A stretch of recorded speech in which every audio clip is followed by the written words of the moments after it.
So the first thing you want to do when you start any new business, because this is a business, is make a business plan.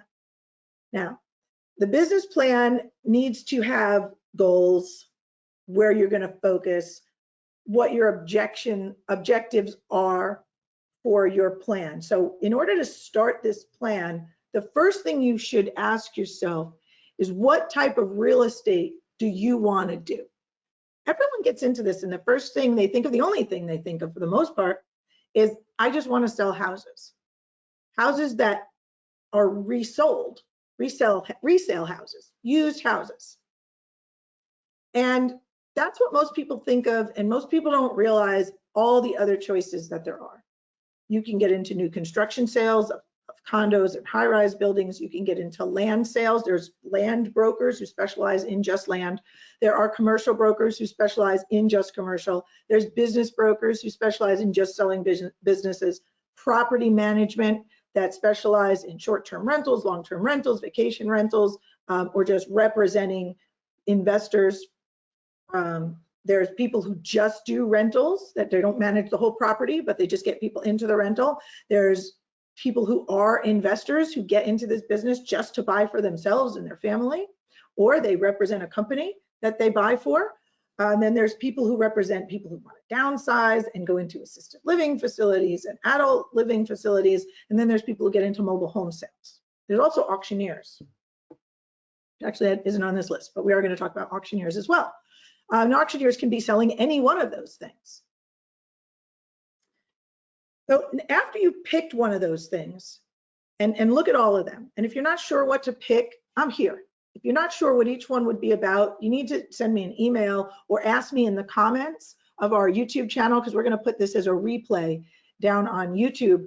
Like, Dawn, I'm considering becoming a business broker. What would that be like? How would I get started as a business broker? You can send me questions and comments on our YouTube channel through Go Home TV in the comments, and I'll answer them. Or you can do that through our Facebook page as well. So go to make sure that you go to our Facebook page and you like MyState MLS Facebook page, or on YouTube, if you go to YouTube right now and go to Go Home TV, that's our YouTube channel. You can comment when we put this video up there. So make sure you subscribe to it so you receive the answer, because you'll get a notification that I've answered your question, and I'll do it personally.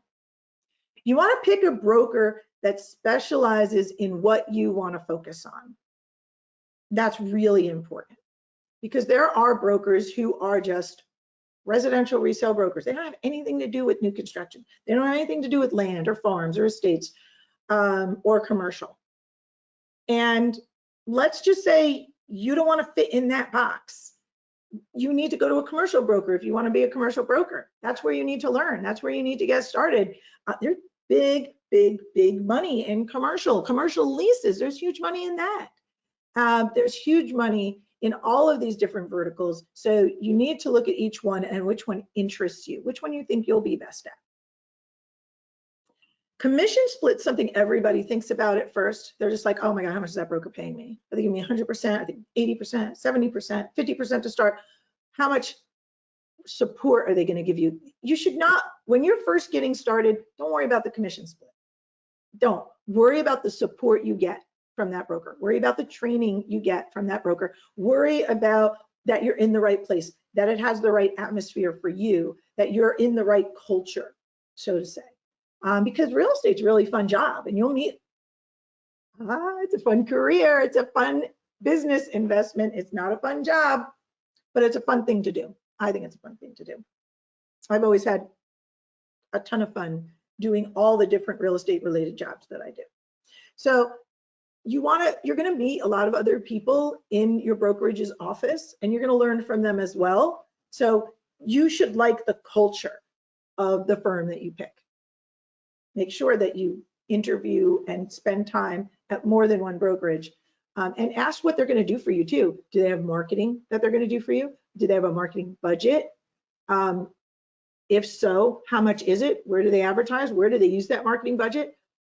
What's their training like? Do you have to pay for their training? In some of these firms, you actually have to pay for your training, but some give you free training.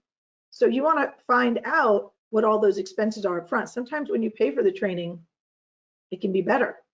So if you're willing to make that investment, it can be worth it to pay for that training, pay for a training coach.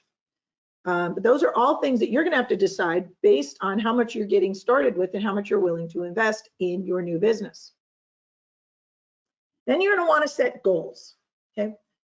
I hate to break it to you, but it's really hard to be successful without a goal because there's just no way to measure it. You're going to need, so what is that goal? Is that goal, I want to sell one house a month, every month in my first year? Is that goal, I'm going to be happy to just, for the first 3 months, learn the market, understand everything there is to know, learn how to do appraisals, learn how to prospect, so that after my 3-month ramp up period, I expect to sell 2 to 5 houses a month? How big are your goals? So you need to set those goals, and those goals should be set daily. What am I going to do today? When you wake up in the morning, what am I going to do today? Write down everything you're supposed to do today and make sure you do each one of those things. What am I going to do this week? What do I expect to have finished by the time the week ends? What do I expect to have completed for this entire month? And what are my overall yearly goals? Write all those out as part of your business plan when you get started. That's very, very important. Now, I know you're thinking, Dawn, we don't know what our goals are because we don't know what our tasks are because we're not sure, and that's why we're here to watch your webinar and for you to tell us. So that's what we're going to get into. We are going to do a step-by-step here. I'm just letting you know that without goals set, you're not going to be able to achieve the kind of success you want because you don't know what that success is. So you need to define what success is to you. Okay? Is it happiness? Is it just, I'm just going to be happy? Is I'm going to be happy working with one person at a time? Make sure you set those goals.